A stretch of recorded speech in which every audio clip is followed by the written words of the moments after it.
You seen Eric? Yeah, Adam Silver got him because he posted an AI video of Mark Williams blocking Wemby.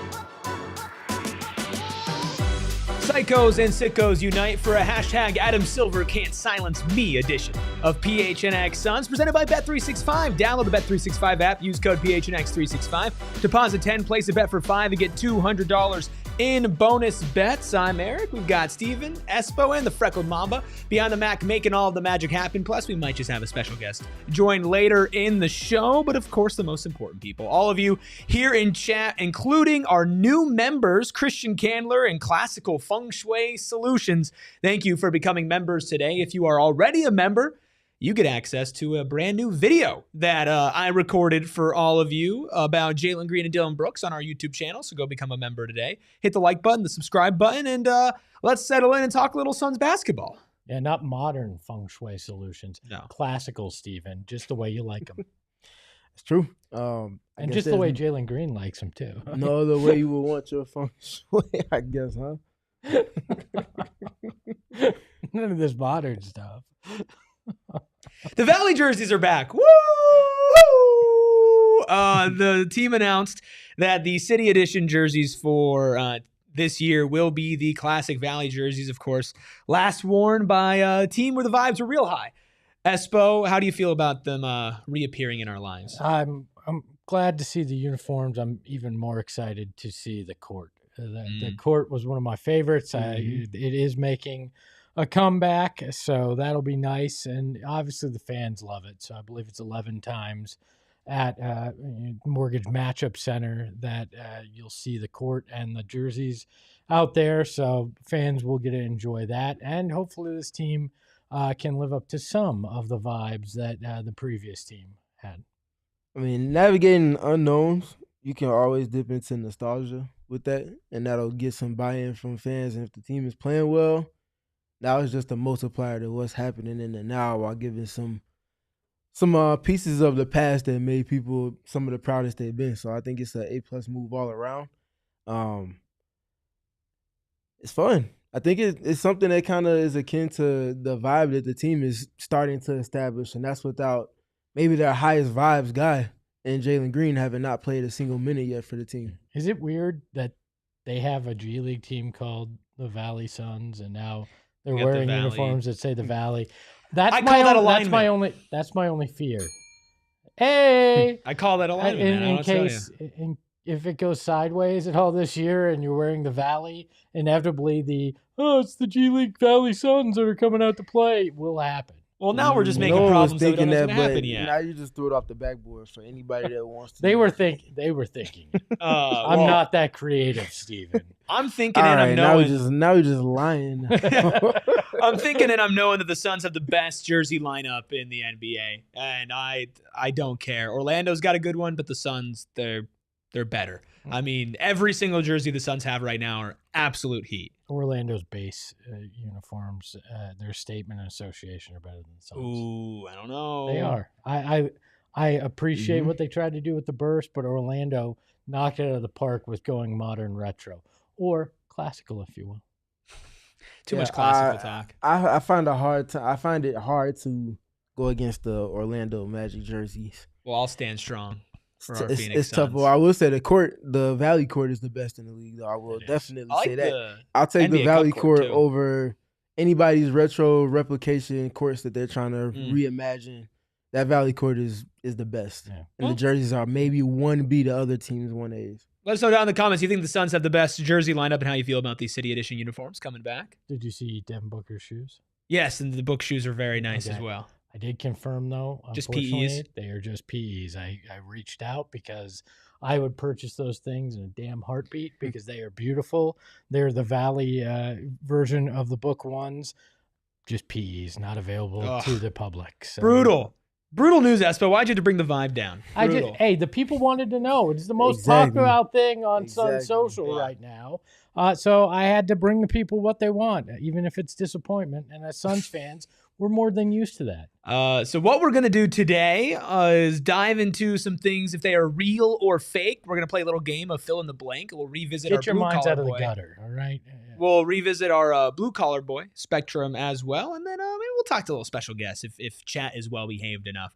Andres in the chat says, what's real is my happiness over these games. The Suns sit at 3-4, could easily have more wins than that after beating the Spurs. And I want to start off with a guy who has been starting for the Suns ever since Dillon Brooks went down and has been one of the best shooters in the NBA. So, gentlemen, real or fake, Royce O'Neal's hot shooting stretch? Fake, but not that fake. And let me clarify on it. I think he's shooting extremely well, but he's shooting above what the expectation will be for him. He's on a hot streak right now. He's shooting 44%, overall 42% from deep right now, but he's doing it on 8.4 attempts a game. He's not going to get 8.4 attempts per game when you get Dillon back, when you get Jalen Green back. So that number will drop, and then I think that percentage will go back into that range that we've seen throughout his career between like 37% and 40%. So he's a good three-point shooter. I think he's shooting a little higher than we'll see, but he'll still be good. I think it might be real, honestly. Maybe the volume goes down, or maybe the efficiency goes down like 2 percentages just because it's not going to only be coming from Devin Booker once Jalen Green comes back. And there's a relearning process that's going to have to take place with him on the floor and how he gets the ball to him in those situations. But I think the shot quality is going to stay the same. He's still going to get the same types of looks. Now it's just a matter of if they're going down or not. But I think that part is out of his control. He's going to get them up, though, for sure. I think it's real, and then it will be real when the cold shooting streak comes. Like, he's going to have highs like this for sure, and that's always been Royce O'Neal. But I definitely think he'll continue to take attempts, and I think he'll have the opportunity to. I think it's actually more important sometimes for the guys to come off the bench and start launching threes. We've seen that with Colin Gillespie. Grayson Allen will slide into that, Royce O'Neal, because if you can catch some momentum and start hitting those threes, and if it's maybe not Royce's night, then it's Grayson's and it's Colin's, that is enough to really put the pressure on a lot of teams. So 45% is a little high for almost anybody. I don't know if Royce will end the season as the best or one of the best three-point shooters in the league, but I think he could be one of the best shooters off of the bench with a slight dip in production. He said today at practice he's always been a sniper, so that's not something new. Well, I don't think he's lying though. I mean, not at all. The worst 3-point shooting year he had of his career was his first season in Utah in 2017, and he shot 36%. Mm-hmm. That's the worst. He's a career 39% shooter from deep. So yeah, to your point, it ebbs and flows in the efficiency, but when it nets out at the end, he's a really good 3-point shooter. Especially off the catch, which is what a majority of his shots are. And that's a shot that is as valued as a layup or a paint touch in today's NBA. Speaking of valuable, nobody's been more valuable for the Suns than Devin Booker. Real or fake? Devin Booker averaging 30 points and 7 assists for the season. Fake. I think it's going to be higher. I think Devin's passing is real. I mean, what was it? 2 games ago, we were talking, he was at 5.3 assists per game, but had 17 potential assists per game for this. He's already moved it up to 7. I think that assist number will continue to climb as his teammates hit shots. When Jalen comes back into this offense, I think he's going to have a lot of opportunity to raise that. 30 is probably about where you're going to, the ceiling I think you're going to see is scoring average, just because it's obviously extremely important to him this year to get his teammates involved. And so I think it's fake, but I actually think it could be better from the assist perspective. Ayrton, do we have a graphic for Booker? Playmaking, for the playmaking? Yeah. So I would just let that sit there for 3 seconds and not say a word. Well, for the audio people, you should say I'm going to get to that. Okay, so for everybody on audio, what we have is a graphic up while we're asking about if his 30-7 average is real. Playmaking-wise, 7.4 assists. That's 14th in the league for now. 149 total passes that have led to a shot is first. 8 secondary assists is tied for third. 74 kick-out passes is tied for, or his second by himself. 32 three-point assists is first. And then lastly, 136 assist points created is fourth in the NBA. And that's for a team that hasn't had their second best player. That's for a team that's been without one of their 3 best catch-and-shoot players for the last week and some change now. I think it's real. The 30 points is what I've said he should average this season if everything goes the way that it should. And the way he's worn the balance of playmaking and scoring for himself has been perfect too. I think he probably finishes the season closer to 9 assists, similarly to how he did last season. If he's averaging 30 and 9, I mean, that's an incredible individual season. Like one of the best that we've ever seen in Suns history. If he averages 30 and 9. It would be the best we've ever seen. We've seen 2 MVP seasons, but yeah. We see 2 MVP seasons, Well, but 3 MVP seasons. we've never seen a Suns player average 30 points. Though. Yeah, it would be unique to Devin Booker. Plus, I mean, the assists, he's just such a good passer. He's so good. You're essentially combining Barkley's scoring from his MVP season with Nash's passing from his MVP season. And now he had a handful more than 9 assists, obviously. But you're putting these two things together in a way that we haven't seen from a Suns player ever. Now, long way to go, obviously, but this is impressive. But I don't think it's anything out of characteristic for what we've seen from Devin Booker when he is in the man mode. I will say, though, too, I guess Nash will have had averaged more assists if Booker finishes this season with 9. But as far as the weight of the assists, there's a lot of 2-point assists for Nash with the pick and roll tandems that he had. There's a lot of threes. The weight of the pick and roll versus the 3-point assists for Devin, that tilts the scale a little bit for me because math is math. You're putting up 1 point per assist. If you're averaging more 3-point assists than 2-point assists, that weighs a little different for me on my eye. Still got work to do to get to that Nash level, but that's one way you can chip away at it. It would be one of the greatest individual seasons, not just in Suns history, but that we've seen on an NBA level. And if that's paired, for point guard talk. And if that's paired with maybe the Suns being better than people expect, let's say they're in playoff contention and they play like they had the last 2 games, Devin Booker's in the MVP conversation. Yeah. I mean, he would have to be. Yeah, I mean, well, he wouldn't be the only. He's not going to be the only player averaging 30 this season. And if someone's averaging 30 on a team that wins 74 games, like sure, I'd say he's going to be the MVP for sure. But he'd be in the conversation. I don't know if people are going to want to put him in there unless they're like a top 4 seed, just because of the way that we've seen people vote before. And that's what I'm saying. Sure. I'm not saying he shouldn't be in there if he's doing that. I say he should be, but the way it's gone, people are already penciling Wembanyama in there. People are penciling Jokic in there. People are penciling Shea in there. And they're going to pick Giannis from the East. Yeah. And he'll be deserving of it. All they'll need to do is send a videotape of last night's game because, we still send VHS tapes to people of last night's game and go, look at what the Suns did to Wemby, not an MVP candidate. Yeah. Next up in Real or Fake, hit that like button and play along with us in chat like so many of you are. Grayson Allen's ball handling and driving ability. He's been pretty damn good at it. Maybe the best start for his career in both of those categories. Is that real or fake as an asset for the Suns the rest of the season?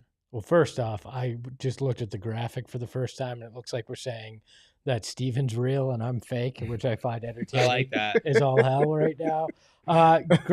Grayson's ball handling and driving, I think we saw it last year. I think this is a real part of his game that's probably overlooked in a lot of ways. And I think he's a little bit better at it this year because he dropped that weight as well. So will it happen as often once Jalen Green gets here? Maybe not, but I think his ability to do it and how he can turn to it is real. It's real for me because there's a balance to it. He is initiating a little bit of offense right now, but more than anything, what's been real before he came to the Suns is his ability to get people to close out with urgency to him at the 3-point line. And him being able to counter that urgency to close out and run him off the line by attacking with a certain type of impact on it. And that part is going to be something that he initiates less when Jalen comes around, but he's playing off of closeouts potentially even more than he already is. And Over the weekend, I tweeted it, but after yesterday's game, it went up. Number 1 in the league playing off of closeouts in total is Royce. Number 2 is Grayson. I think Royce is at 84, Grayson's at 74, and there's like 2 before anybody else after him. So that's not by happenstance. That's not by accident. And Jalen's only going to add to that element and dynamic for them. I definitely think it's real. I think this is something that Grayson's worked pretty intentionally on for his game, and I think it's going to give the Suns a nice little layer on offense. We have more real or fakes that we'll get to after this break. First, a super chat from Kev. $2 says, made 7-foot plus Wemby look 6'7" last night. All right. We'll do more real or fakes and some fill in the blanks after our first break. If you are over the age of 21, I'm twice that. Hey, congratulations that you can play twice the Arizona Lottery and maybe somebody else could, because 'tis the season for over $80 million in prizes. There are 6 festive scratchers to choose from for Arizona Lottery, including Cash Countdown, which has prizes up to $250,000, and Candy Cane Cash, which smells just like peppermint. Plus, you can dash to instant prizes with holiday fast play tickets. If you are looking for a stocking stuffer, you want to just get that out of the way early, go buy yourself some Arizona Lottery tickets. Or if you're in a need for a last minute gift, let's say you're remembering this or somehow you're listening to this in December, make sure you go check out Arizona Lottery, because when it comes to holiday gifts, holiday scratchers are the best place to start. They're made for gifting, whether it's a white elephant exchange, a stocking stuffer, or just because there's always somebody in your life who deserves a gift. Play and gift today with Arizona Lottery. If you're listening to this in December, the Suns have won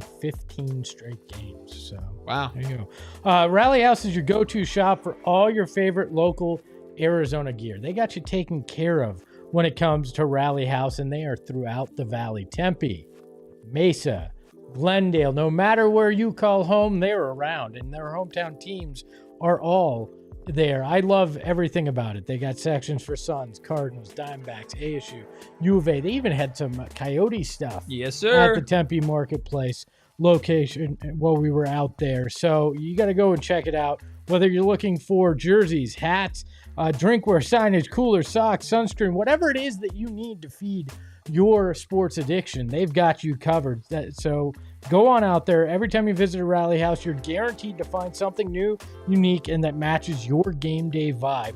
Find your local Rally House location and shop their entire product assortment online at rallyhouse.com today. And want to tell you about Friday, we got a great event coming up.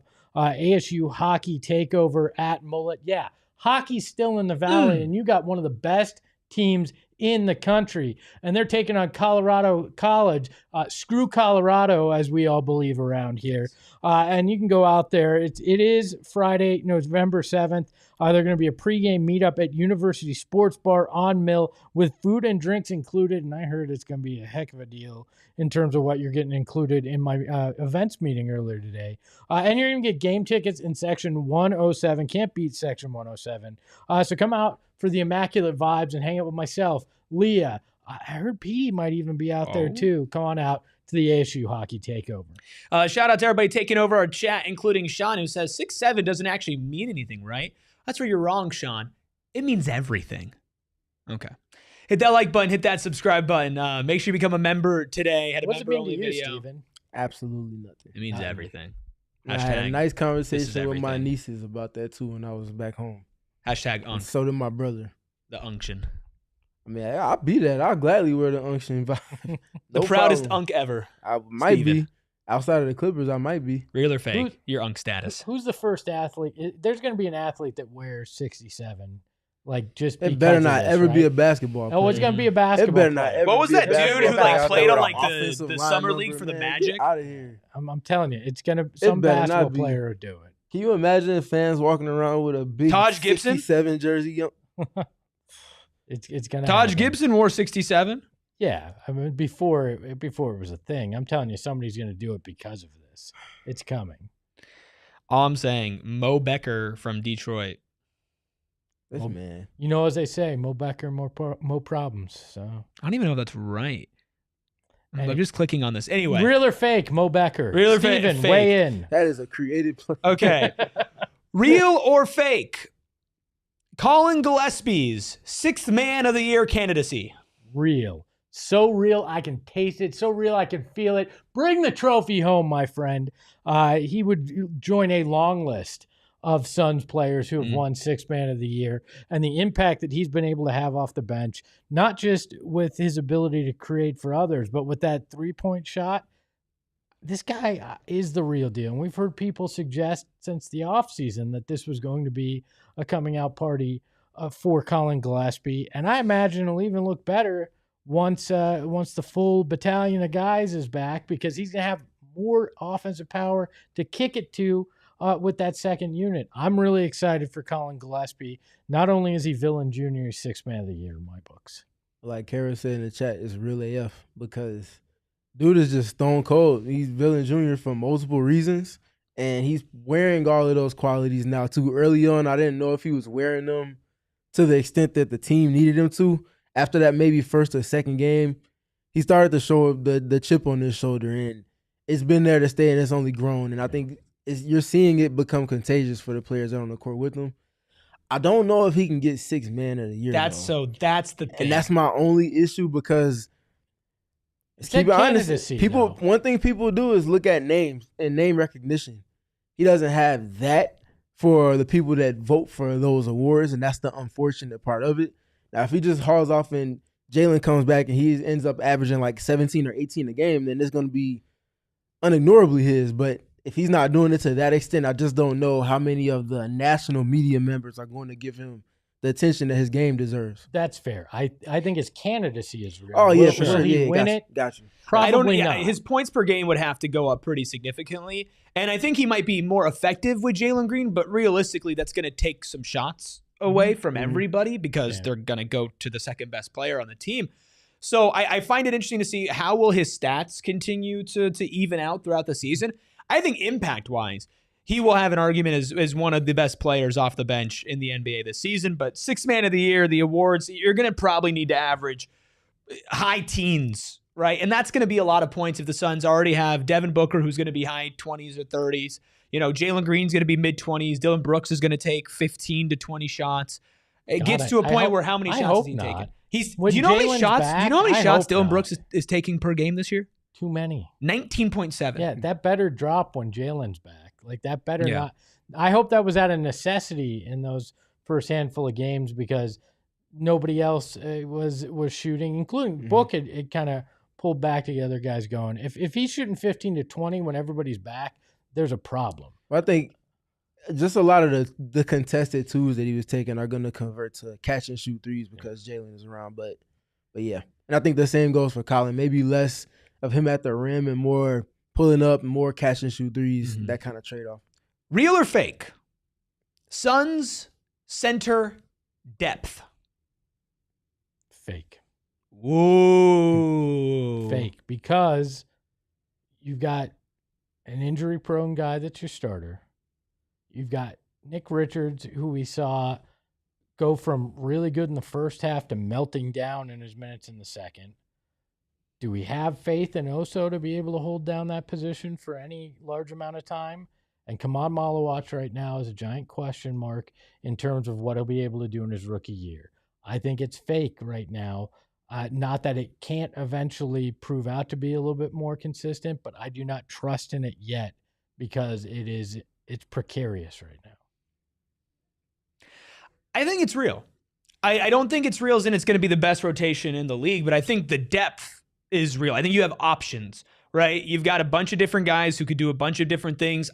I want to throw Kaman in there eventually. I do think by the end of the season, Kaman will be somewhat in the rotation. Having four centers, and right now 4 centers who are available and active, is real. Now, are they the deepest, best unit in the league? I don't think so, but I think it's definitely enough to be the best center rotation this team has had since DeAndre and JaVale. Yeah. So what's that, 22? Yeah. So it's been a couple of years. DeAndre, JaVale, and Busy. Yeah. I think it's real, but I'm teetering. I'm kind of in the middle, like I am on our little graphic scale. You got to choose. I'm gonna say pick real or fake or in the middle. I'm sitting in the middle. I'll say real. It's so real. He said I'm sitting in the middle, so I said real. I said I'm sitting in the middle of the real and the fake on screen, but I'll say real. I was about to say, we making up rules. Yeah, I think it's real.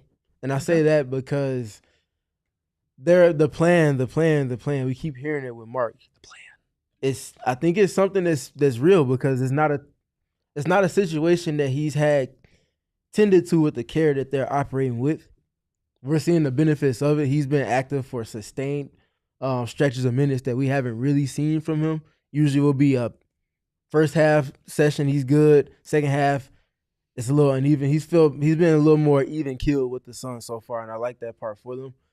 I do think, if anything, the question is going to come in the reserve unit, though. I think Mark is who he's going to be, and he's going to continue to kind of get a little bit better as he gets his game legs under him. But what happens with the reserve bigs? Who's going to carve out the most significant claim of minutes once they have the full rotation around? Because you won't have as many minutes to kind of play with two bigs behind Mark in the ways that you have in these first couple of weeks. So I say it's real. We'll take it.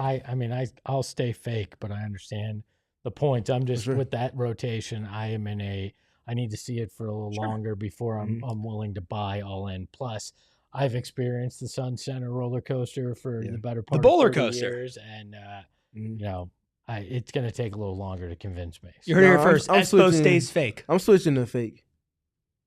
Wow, now you're switching up, and it's not because of the starting guy. It's more about the reserve guys streamline and consistency. We've already, just as I'm thinking about it more, we've seen ups and downs from Oso and Nick Richards, and within games, let alone across the season as a whole. So yeah, they got to prove it to get to the real part. How about this? Real or fake, number 6. The Suns will have a hard time integrating Jalen Green and Dillon Brooks into their recently clicking offense. Real or fake? Steven, I'll let you go first here. Fake. They're not going to have any issues integrating someone that can go get a paint touch and someone that can run and pick and roll and drive closeouts the ways that Jalen can, up the pace for them. And they're not going to have a problem integrating someone like Dillon that understands how to play off of superstars, catch and shoot threes, doing all the dirty work things, being villain senior, big villain. All of those things are easily integratable, and their system is shown to be adaptable to allow for anybody with impact to find a role and niche to carve out. We've seen it with Jordan Goodwin.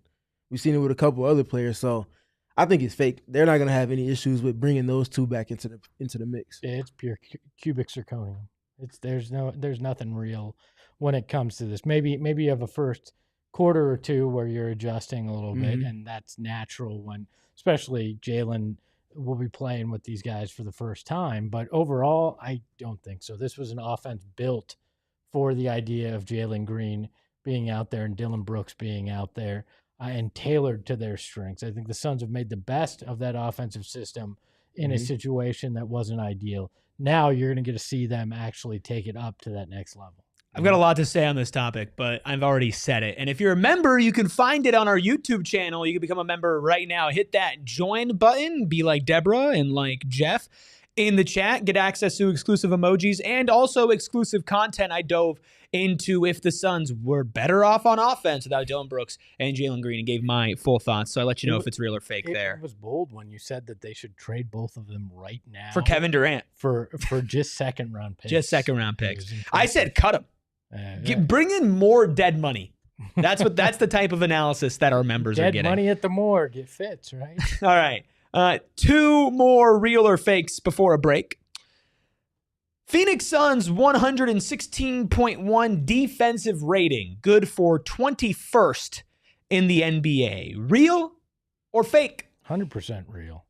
We talked about it when people were saying, "Oh, this might be the worst defense." I mean, that's not good though. It's better than that. And I said, this isn't going to be a top half in the league defense based on the overall talent you have. It would be good. This is a good thing if they're in that 20 range, right? That's where I think naturally they will net out in terms of the overall. They'll have games like we saw that were rough against the Clippers and the Nuggets. And then they'll have games like last night where they look like world beaters, but it'll net out to around 20. I think this is 100% real and indicative of this is going to be an uneven season. And if you wind up at 20, it's not going to be bad, especially when you have multiple people saying you might be the worst defense in the history of the NBA when you got the Nets sitting over there deciding to not play basketball whatsoever. So Michael Porter Jr. leading the Nets with 3.3 assists per game, by the way. Real or fake? Big buckets in Brooklyn. Go ahead. You got it. No, I think this is fake. I think they're better. I think they're better than 21st in the NBA. I don't know if I'm just riding high off of the hopium of shutting down Wemby, but I think adding Dillon Brooks for hopefully a majority of this season, this team getting better cohesively on defense, starting Mark Williams for the rest of the season. Now, obviously, injuries and whatnot could throw a wrench in this, but I think the Suns could be anywhere from that 15 to 19 range, especially as the season goes on, and maybe you get a little bit more from Ryan Dunn without fouling, get a little bit more from Oso and from Mark Williams and Dillon Brooks. So I've also seen some really hot shooting nights against the Suns so far, just a couple of games into the season. So I'm going to say that this is fake, but in a good way. I think they end up higher than 21st. It's fake for me. I think they finished the season at or around 15th, maybe 14th Really? or you think 13th. they'll be Yes. that good? Ayrton, we can go ahead and bring up the defensive graphic. I love that you bring graphics. We don't have the graphic, but we So have no- the numbers. So you want to go ahead and read them off? So defensive numbers, a 94 defensive rating in non-garbage time in the half court. That's 10th in the NBA. 24.6% picked up in the backcourt. They pick up in the backcourt 24.6% of the time. That's 8th in the NBA. Their average pickup distance is 48 feet. That's 7th in the NBA. And the average time to cross half court for an opposing team, 4.4 seconds, which is 7th in the NBA. So those are 4 top 10 metrics. And how important are those to overall defense, Stephen? Yeah, so I brought those to the conversation because the foundation that they're laying is one that's sustainable because of the personnel that they have. And they just started to kind of get onto the cusp of what they can be defensively. I think yesterday was just an example of it. That was a different style of defense that they played in terms of scheme. But I think it speaks to a larger thing in them being versatile in the ways they can go about defending different teams. Now, obviously, you have to do that without fouling, and you also have to score more consistently so your defense can be set like it was last night, which is where some of the inconsistencies, to your point, can kind of show up at times. But I err on their defense being better than 21st because that's not going to be good enough to make it to the play-in. And I'm trying to keep all of my expectations in alignment with my overarching expectation for them. Yeah, I think that's fair, and I understand. I do question: do we see a little backslide with Jalen because he hasn't been known as that defensive guy in the past? How does that change the defensive side? I'm more concerned about how it impacts the defense than I am on how bringing him in impacts the offense at all. Sure. And I scrappy, out hustling, all those things can lift your floor. But I wonder where the ceiling is when you're playing some of these better teams in the league, which, if you have some of those really bad defensive performances, it can pull you down in those averages. Sure. So I'd say two to that. I know it's a little bit of a kind of uneven thing to rely on, but if Mark Williams is healthy, he's by far the best defensive center Jalen Green's played with. That's fair. So he can cover up for some of his mistakes because instead of just playing one-on-one, he can just funnel guys directly to him and then kind of be solid from there. So that's why I think they can be a little better than 21st. yeah, and I mean the defense is with Royce O'Neal and Grayson Allen in the starting lineup, who are smart most of the time defenders, but not great defenders.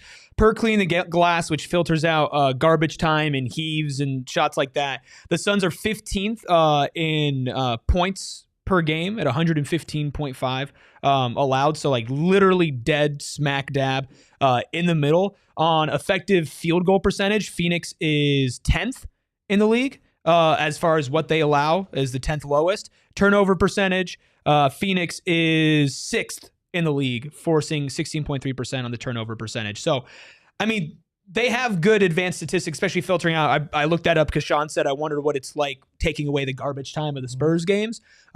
Taking away, obviously, the garbage time of those Clippers and the Nuggets game, which, again, they got there for a reason. And then the garbage time against San Antonio. I think that gives a kind of a better idea. I don't think they're a top 10 defense, but I agree with Steven. I think somewhere in the mid to late teens is certainly on the table for them, which isn't too far off from 21st, but is a little better. I think that's the expectation from Jordan Knott, too. Sure. Like, he might not say that out loud, but the standard that he's holding them to, the principles they're playing to.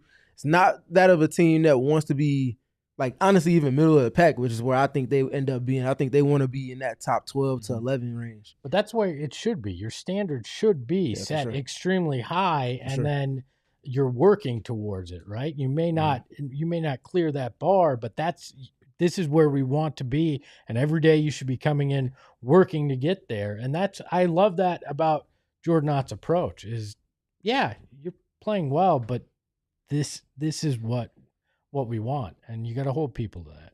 For sure. The final one, real or fake? The Phoenix Suns 113.7 offensive rating, which is 20th in the NBA. Fake, because Jalen Green adds a whole nother dynamic to this offense. And we saw early on, and I've pounded this point to death, but this offense was generating the same kind of looks, and they just weren't hitting clean looks.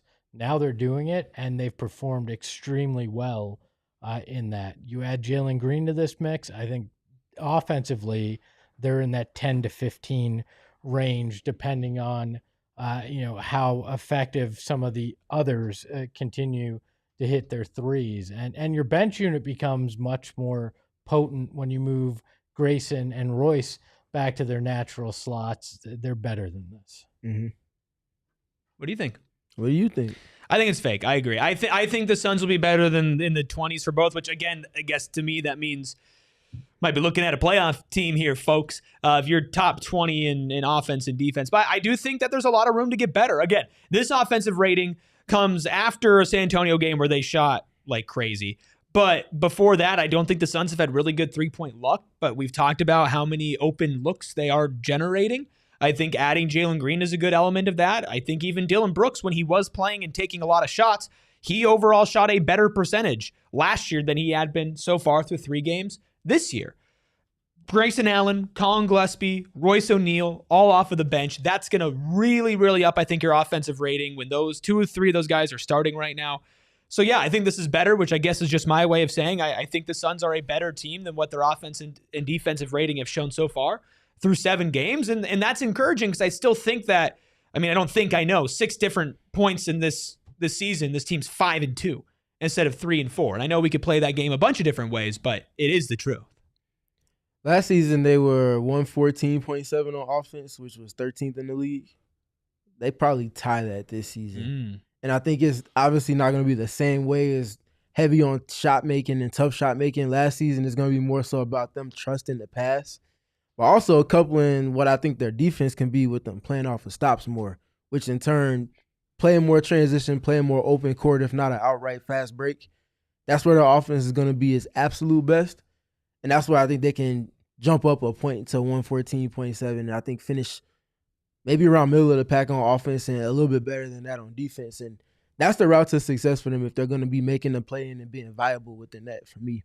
Obviously, time will tell. That was real or fake. Now we're going to fill in the blank, and we're going to do it all after our final break.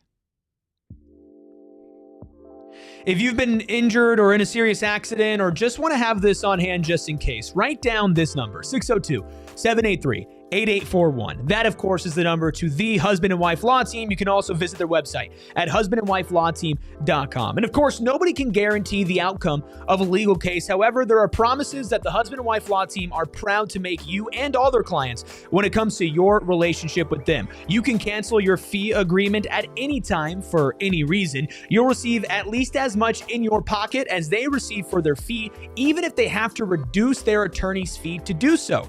You may speak with one of their lawyers as often as you want about anything that you want to discuss, and you have the right to trust that they, as your lawyers, will tell you both the strengths and weaknesses of your claim so that you can make informed decisions. The practice is 100% dedicated to injury and wrongful death, so if you've had a serious injury, call the Husband and Wife Law Team first at 602-783-8841 or visit their website at husbandandwifelawteam.com. It's true that your Mima was number 2 in Desert Financial Credit Union history. Right? Number 1, but yes. Number 1? Oh, okay. I dropped her a spot.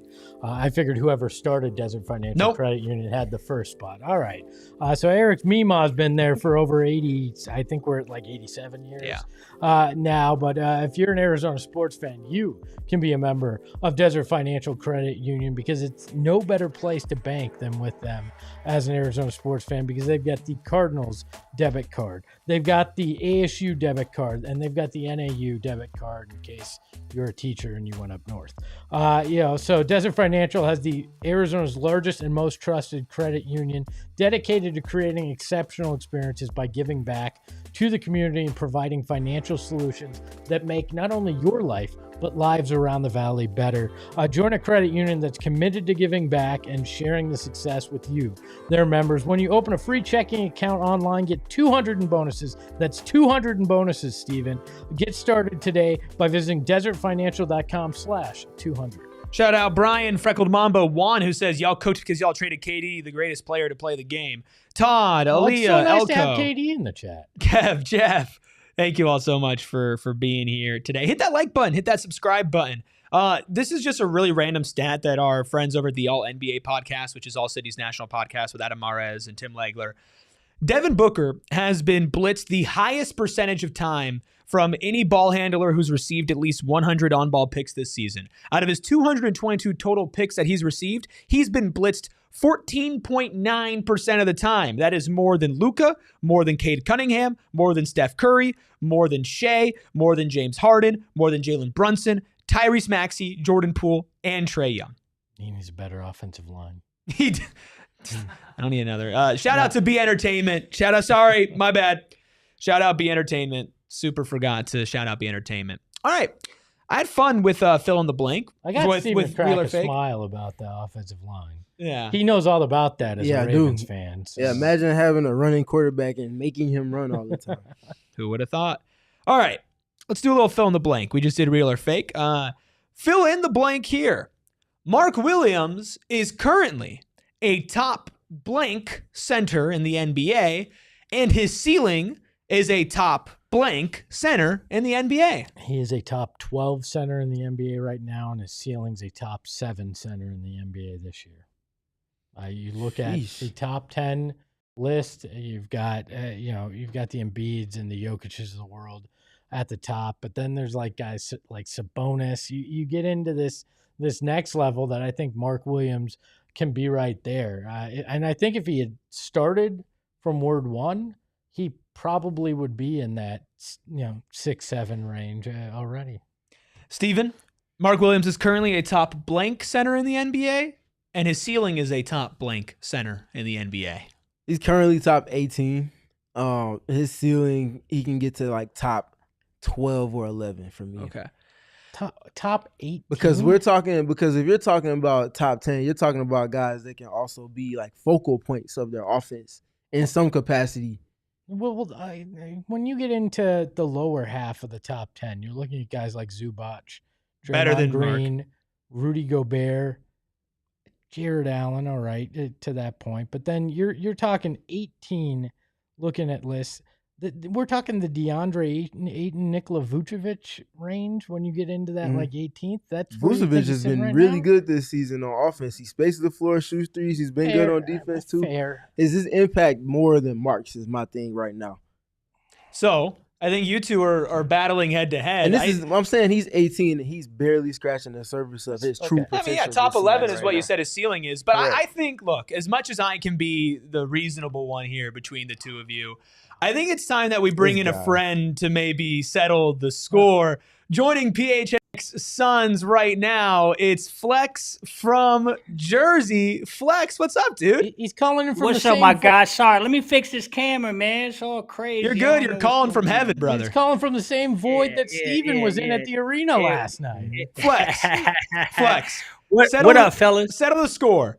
Mark Williams is currently a top what center in the NBA? Right now, currently? Currently. Top 15.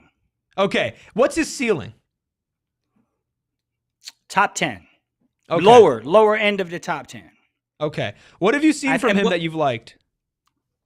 Oh, there's a lot. So much, so much I like, man. Listen, I think Mark's ability to dominate the glass, contest everything, catch everything. His hands are impeccable. He catches everything. He's got like hands that NFL wide receivers wish they had, some of them, or some cornerbacks too. But I think his hands are impeccable. I think his ability to catch everything. Again, defensively on the offense and defensive glass, being able to close out possessions and extend possessions, being able to alter shots. It's not always about blocking shots, but being able to change the trajectory of a shot or the thought process of a shot. When I go back and I look at the tape, there are so many times where I slow it up and I see a guard, and you could see him from the time he gets the ball to the time he gets to the point of attack, he's thinking and looking for Mark. And that to me is at some point when he reaches his full potential, I think that is the epitome of a top 10 center. Now, it depends on how you view the center position too. Like, it's a dying breed, right? If we're talking in the 90s with guys like Olajuwon and Ewing and all that stuff, it's a different thing. But right now, the way I view the center position is less offensive impact and more about what you can do on a defensive end, what you can do to change someone's game plan. How do you guard the perimeter? How do you guard the pick and roll? How do you alter shots? How do you finish at the rim? Stuff like that. And I think Mark has the traits to be top 10 in all those categories. I don't think he's ever going to be that 20-point dominant, go to me, I'm going to take over a game or possession type guy. But I think that's a dying breed. I think you're finding less and less of those in basketball right now. So I think by the time it matters, I think he's got all the traits to be a top 10 guy. All right, Flex, we're playing a game of fill in the blank here, so we'll all play together as we welcome Amna, who just became a member of the PHNX Sports YouTube channel. Thank you so much, Amna. For members only, we got a video up on our YouTube channel right now. And, of course, you get access to all sorts of different fun and exclusive emojis. So we just talked to Mark Williams. So would you say it's an OnlyFans? Okay. Moving on. We'll start with you, Espo. This is a question that I asked earlier in the season, but I want to revisit it again, especially with Flex on the program. Fill in the blank. Jalen Green and Dillon Brooks back in the starting lineup will make this team blank % better. Ooh. 10. Who goes first? Yeah. Okay. We'll go Espo first. And immediately 10 is what I'll say, with the potential to get even better. Dillon Brooks obviously makes your defense better. Jalen Green's going to make the offense better. I think an immediate 10% lift. Steven? I said last week, 2/5, 40%. So there you go. It makes them 40% better. Flex, you agree? There you go. That's my guy. Way to go, Steve. That's exactly. Listen, 1 + 1 = 2. Like, there's 5 people on the basketball court. You got the best offensive player from the second best team in the West, and arguably the second best defensive player from the second team in the West last year. Immediately, bare minimum, you are 40% better, because offensively what Jalen brings and defensively what Dillon brings. Immediately 40% better, and I think there's room to, as far as impact, to increase that number significantly. When everything fits. Go ahead, Espo. I gotta argue with the two guys that I've enjoyed their positivity the most on this program ever right now. Good luck. Hold on. So what, based on this newfangled math you guys are doing right That's now? That's not fangled. It's actually pretty much the most basic of math. No, it's not. That's the least multiplication. Because you guys, the way you're looking at it is essentially you're saying that when you look at Royce and Grayson have been zeros in there, and that you're no. Go ahead. All right. I could be wrong. I'm sorry. No, I don't mean. So here, I'll give you a point. And I said this to someone in the basketball world the other day. We're having a great conversation. I said, you do realize the second leading scorer on the Suns is Dillon Brooks right now. He's averaging 20 a game. Like, that guy. I know I know he got more offensive stuff in his bag than we've seen, but he's a defensive guy. Everybody said, we're bringing Dillon here to play defense. Dylan Brooks next to Devin Booker is a 20-point scorer. I'm looking at Jalen Green. I'm saying, man, you good for 25 a night based on that premise. So, Jalen Green is going to really put in some work next to Book. And then I think, again, what Dylan does defensively is night and day compared to whoever's in there for him. You can go back and forth about. And I think it's also the fact that those are the two guys that I think universally, at least right now, are considered two of the top three players on the Suns. So it's not just 2/5 of your starting lineup. It's 66.7% of your top three players. Now we're going 66.7%. I get 66.7%. They're a 60-win team because I'm just saying, you're missing 2/3 of your best players. I think it makes him significantly better. Maybe I'll go give me 30% better, because I do think Grayson and Royce have been really, really good in the starting lineup. But putting those guys to the bench increases your bench mob. A 40% increase, though, realistically for this team right now would probably put them, if off of what they've already played, they're 6 points away from being 5-2 technically. Thank you. A 40% increase would have them damn near undefeated. I don't know if they're that good. With No. I don't know if they're that good. You guys are raising a banner. No, 40% doesn't make them undefeated. 40% just makes them. Listen, I think they're two bounces. I'm sorry, guys. I don't want to take over. Go. This is why you're here. I don't want to step on nobody's feet. I love y'all, and this is like I'm in the barbershop right now. Go, brother. So here's the thing. I'm personally saying they're two bounces away. Forget 6 points. They are two bounces away from being 5-2. One bounce in that Utah game, one bounce in the Memphis game, and they're 5-2. Okay. They haven't had a full deck of cards yet. They haven't played one game with a full deck of cards. I'm sitting here and I'm saying, if they win Tuesday, they're 4-4. That's through 8 games without a full deck of cards. Again, 1 + 1 = 2.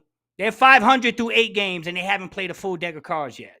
So when I look at this, I'm saying, no, it doesn't make them an unbeatable team, but it damn sure makes them a team that I think right now, through potentially that 8 to 10 game mark, what I've seen already, I'm thinking this is a 40-win team that can be a playing team and give somebody some real smoke come playoff time. Give somebody a little scare, a little poke in the you-know-what. Apparently, we're censoring Flex's face. His camera's gone blurry. Brian says, if it walks like 40%, talks like 40%, looks like 40%, don't call it 1 × 1. Amen. I love it. Okay, I feel like that's something we could probably do an hour on, but I got another one that I'm really interested to get all of your guys' takes on for fill in the blank. So, fill in the blank number 3. I grade Jordan Ott's first 7 games of the season a blank. I'm gonna give it an A- because the looks were there offensively. So the system was working early on. You've seen adjustments, which is something we have not been accustomed to over the last few years. They're making in-game adjustments. Overall, I think he is an A- so far. Especially, he was probably in that B+ range for me. But last night, the defensive approach that they took against Wemby and what they were able to do, that bumped him an A- for me. Steven? Eric? Steven? Flex? What you got, Flex? Jordan Knott's grade so far is in A. I'm going to say A. I think yesterday, if you would have asked me before yesterday's game, it'd be a different grade. But what I saw yesterday, the game plan, the execution, the attention to detail, the basketball IQ to put that game plan together against a guy like Wemby. Like, I was having a conversation with someone the day before, and they're like, who the hell is going to guard Wemby? How are we going to do this? What this is going to look like? And they were throwing all kind of stuff at the wall. And I was curious. I'm like, I want to see what he's going to do. And he did something. Guys, please, no one listen to this. Take this as I think I'm as smart as Jordan Ott. But just playing basketball. And I'm a small guy, but I hated smaller guys guarding me. So I'm a 6-foot guard that I hated that 5'8" guy getting under my legs and getting around my feet and having to worry about where I'm stepping and getting under my jump shot. And so there was a world where I was like, I wonder if he just goes small and crowds him and gets under him. And I think that's what they did. And I think you saw it work. And I don't think that's the master plan or that's the end all be all. But I think the unity, the defensive effort that I think is slowly progressing into what I think is going to be potentially a top 10 defense by the end of the year. For all that, it's an A. It's an A for me. And again, managing the injuries. You got to manage the injuries and build confidence and give these guys the tools to go out there and get some of these games and some of this execution. I think he's done that in spades. So with the deck he's dealt, A for sure for me. You know, I kind of feel like an English teacher who last year I was grading somebody's essay and it's like, this person can't complete full sentences. Like they can't write a paragraph. And now I got somebody who at least knows the English language. So I'm kind of grading on a curve. From a feeling perspective, A+. I freaking love this dude, man. He's awesome. Right. His post-game and pre-game answers, his adjustments, the buy-in, the players love him. They've been loving him. Yeah, sure, like actual on-court coaching, we'll give him like a B+, A-, maybe up into the A because there have been some things that maybe we've disagreed with. But overall, I mean, just a breath of fresh air. I'm confident the Suns have found their coach of the future, and not just off of 7 games, but off of everything we've seen since he's been hired. I'm just thrilled to have Jordan Ott as a Phoenix Sun. Eric was the teacher that everybody wanted to get in his class. Dude, I'd be such a cool teacher. You want A? All right, yeah, you cool, man. I was the best TA of all time. A+. It was very chill. Steven, we got lots of high grades. Are you on there? I know that you and Coach Ott are close personal friends. We are not close personal friends. I saw you hanging out with him over the weekend. At the arena where you work? Where we both work? You spend a lot of time in the same room as him. It's no less than an A. For all the reasons y'all have said, the buy-in, the adjustments, the foundation set, the buttons being pressed to help streamline things with the roster that he has at his disposal right now, not using what he doesn't have as an excuse, just figuring out ways to get the response they need. That's all the makings of a coach that's going to be good in the league, not letting his situation impact what he can get out of the group that he has. And I think he's been able to get more out of guys in addition to just doing that part too. Colin Gillespie's doing more than we've ever seen him do so far. Devin Booker is doing what he's been doing, but sustaining it. There's a clear route to success that he believes in. Grayson Allen and Royce O'Neal have been the 2 best off of closeouts and 2 of the best shooters. That's because of the system established.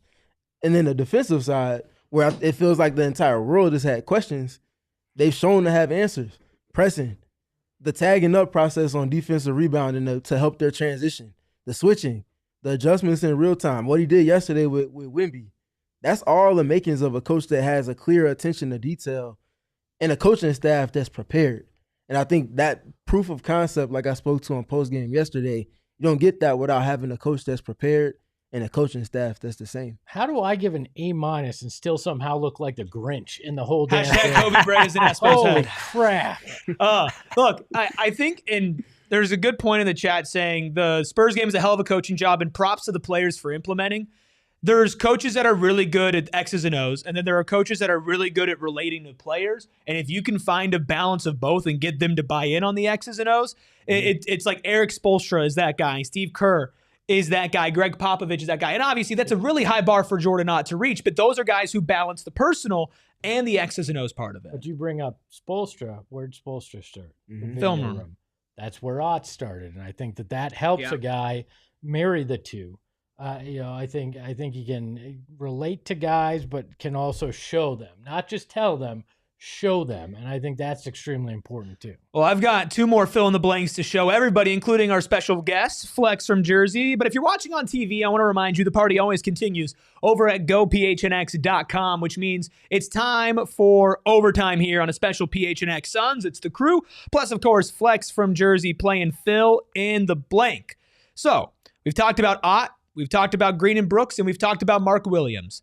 Our second to last fill in the blanks, and we'll start with you, Flex. The second best player on the Suns so far this season has been blank. Ooh. Man, I want to say Dylan Brooks, man, but him being out right now has hurt that cause. Second best player on the Suns. Damn. Okay, I'm on the clock. 5 seconds. 5, 4, 3, 2, 1. Colin Gillespie. That's my guy. Colin Gillespie. Colin Gillespie. I mean, here's my thing. I love what Royce and Grayson are doing, but I can't get enough of Colin Gillespie, man. What he's being asked to do with that second unit, primary ball handling duties, sometimes, again, defensively, right? Baby villain, right? Bringing the tone. Those things mean a lot to me, man. So I'm going with Colin, man. I'm gonna give Colin some love here. I think for the totality of the season, let's remember. I think he shifted that first game in Sacramento. First game versus Sacramento. It wasn't until Colin came in that they got the shift. He hit the big wing or corner three, got the momentum going. He almost single-handedly won the Utah game that we lost in Utah. Yeah, Colin's been consistent, man. I love Colin Gillespie. So there you go. That's my answer. Sorry for being so long-winded. No, it's fine. I was leaning that way, but I had another guy, and I was going back and forth. I'm going to go Mark Williams because the tide turned once you started him. You saw what he could do when he was coming off the bench, and what he added, in particular on the defensive end, but he's no slouch on the offensive side too. I think he's been the second best since he's been in the starting lineup and had offered a lot when he wasn't in there as well. I agree. I probably would be leaning a little bit more towards Dylan if he hadn't gotten hurt, but for me, it's Mark Williams right now. Yeah, it's Mark for me because the defense was without a solve until Mark came around. You see who was closing games, even the Kings game, his very first game. He didn't start it. He didn't play too much over the course of it, but when the most meaningful moments happened, he was on the court, but he also wasn't just a presence. He showed to be versatile. He wasn't just standing in the paint, blocking shots, protecting the rim. He was switching on the people and letting them just kind of play with more activity because of that. I think that part is important. And then offensively, if we're talking about the weakest position on the team at the moment is the 5, and you have a solve, and that solve is doing what he's supposed to do and raising his standard almost on a game-by-game basis, he can't be anything less than number 2 right now. And I think he's been bona fide that for the impact and a lot of the intangibles that he brings to the team as well. I hear all of you. I don't necessarily disagree with you guys, but I'm going to go with Grayson Allen. Because Grayson Allen right now through the season is averaging 16.4 points per game, 5 assists, a steal, 3.6 rebounds per game. He's playing 34.6 minutes per game. He's basically playing 35 minutes per game, and he's playing good defense. He's driving the ball. He's handling the ball a ton. 5 assists per game from Grayson is 2 more assists per game than his career high, which he had in his first year in Phoenix in 23-24. I think he's just done a stellar job filling in for Jalen Green. He's played the most minutes besides Devin Booker in that backcourt. They've asked him to do a ton. He's shooting 9 threes a game, and he's just at 38%. So obviously there's a little bit of room for improvement, but some of the threes he's taking has been audacious. I've really, really enjoyed everything that I've seen from Grayson Allen so far. So far, I think it's him. But I do think that Colin Gillespie and Mark Williams, I think those are the 3 guys that you're having this conversation about. Yeah. And I think, go ahead. Go ahead, Flex. No, I was going to say, I think that's a sign of a good team. The fact that you got 4 guys here who watch every second of Phoenix Suns basketball. And we gave 4 different answers, and there's a 5th guy that could be in there if he wasn't hurt. And so that's a sign of a good team. And it reminds me, I was having a conversation earlier today. This team, you guys see I got my cross on I'm a God, man of God, man of faith, right? In biblical times, we talk AD and BC, right? So there's a thing with the Suns I call BB. That's before bubble, right? That's what I call it. Oh, that was going to be before Brian Suns. Gregory. Or before Book. No, that's DB. Before Beal? You say he's stupid, man. But anyway, before bubble. And when I look at that before bubble team, if you ask the same very question, you probably get the same type of answer. Second best player is DA. Second best player is Mikal. Second best player is Cam. Right? So the fact that we're having this type of conversation makes me feel really good because all those guys can be second, but you have a list of other people that can fill that spot at any given time. And that's, to me, the epitome of what is looking like a very promising team. And that's without the guy that likely is actually Exactly. your Yeah. second That's best right. player. That's Even right. suiting up. And the guy who was your second best player through the first 3 games missing the That's last right. 4. I mean, look, if any That's of the right. guys that we mentioned end up being the Suns' second best player by the end of the season, something either went incredibly right or incredibly wrong. You know, it's got to be one of those Jalen Green, I think Dylan Brooks guys realistically, unless Mark or Colin or Grayson just play out of their minds, which hopefully they do. No, I mean, and I'll say one last thing. There's a world where there's a guy that we haven't even played this year that may be the second best player on a team at the end of the day in Malawach. So this Kobe is Bryant. promising, guys. This is promising. I mean, everything I I'm thought Flex seeing. was hinting towards a trade there. Yeah. I thought we were getting breaking news. Breaking news, Jonathan Kuminga. No. Come on down. We're a couple months away from all that noise. Well, we're 7 games into the season, and for our final fill in the blank, I'm going to ask all of you to look in the mirror and say, what would I change about my win-loss prediction? Do you change your win-loss prediction by blank amount of games? Now, you can stay the same, or you could change. So let the people know what your prediction was before and what you've changed it to right now, if you've changed it all, Espo. Well, do I have to include the actual Yes, the actual games? 82 games. What was it? What did I have? 38 and 44? Was that what it was? Yeah, 38 and 44. Okay.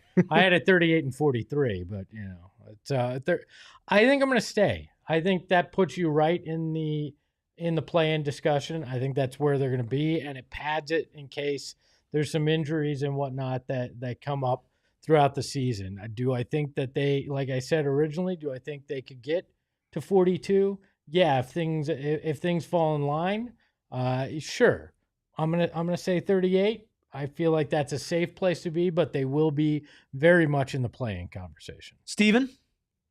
I said 40 and 42, and I'm still sticking with that. There's going to be ebbs and flows. They're going to have some games where they're playing close and they're going to be competitive, but they just lose because of execution or talent differential between them and their opponents. But this is a team that's learning about themselves. I still have them at 40 and 42 right now. Flex, what was your prediction before the season? Yeah, I believe it was 42 and 40.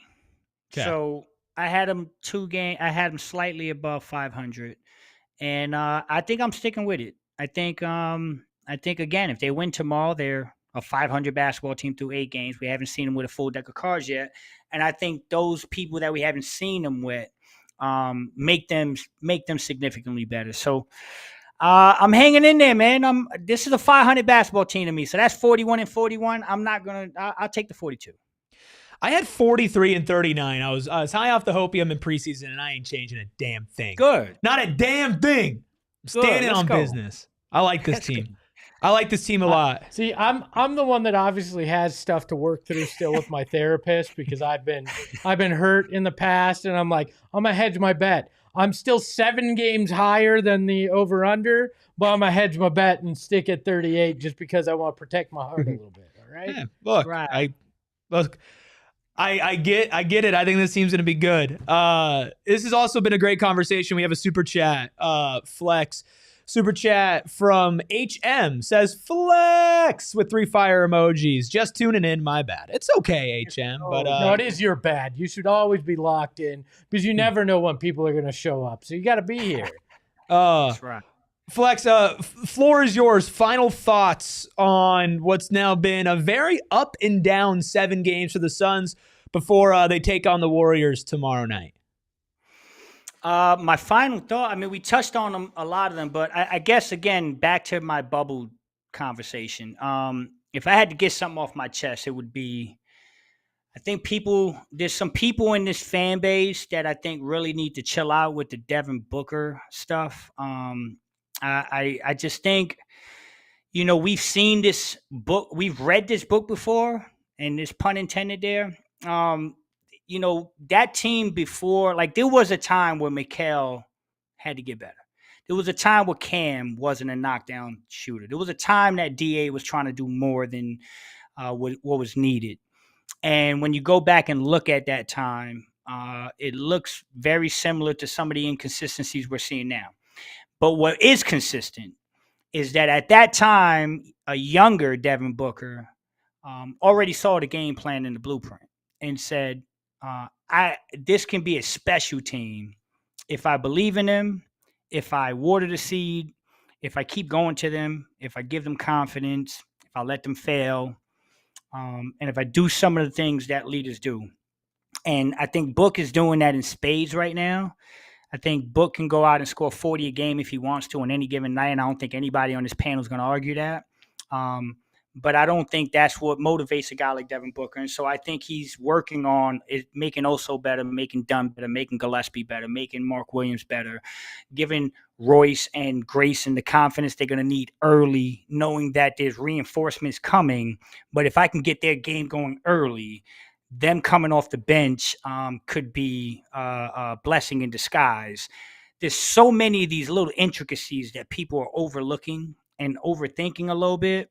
And I just feel really good about where this team is at, what they're doing, the way Devin Booker is going about his business.